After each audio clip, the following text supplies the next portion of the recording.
but circles aren't just a kid thing, and circles aren't just a children thing. Circles are an everybody thing. Circles are an adult thing. Circles are for Christians. Circles are even for non-Christians. Circles are even for skeptical people.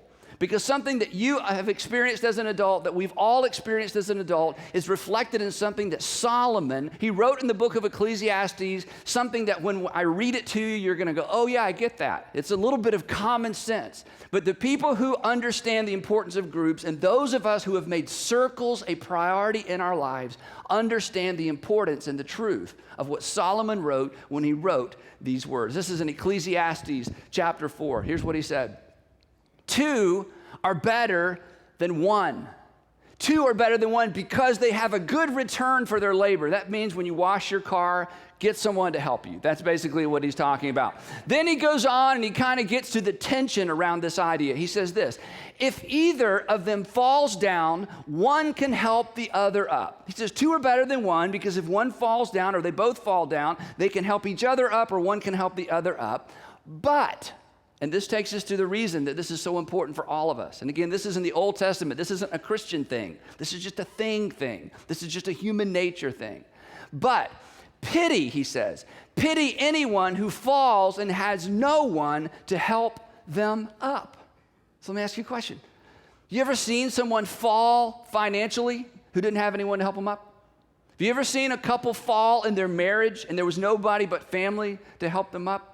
You ever seen someone who had a serious illness in their family or a serious illness between a husband and wife or one of their kids, and there really was no one there to help them up other than family? Have you ever seen somebody fall morally and a husband's pleading for help or a wife's pleading for help, and there's no one there other than family to help them up?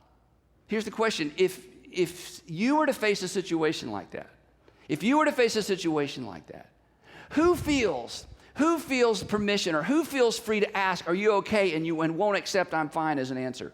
Who in your life, or really more importantly, is there a group of people in your life right now that if they were to ask you, are you okay, won't accept I'm fine as an answer because they know there's something going on? Is there a group of people in your life that if you were to fall in your marriage, financially, something with one of your kids, is already in place to help you back up? Because Solomon says, pity the individual who falls, no fault of their own, but something goes wrong in life, they fall and there's no one there to help them up.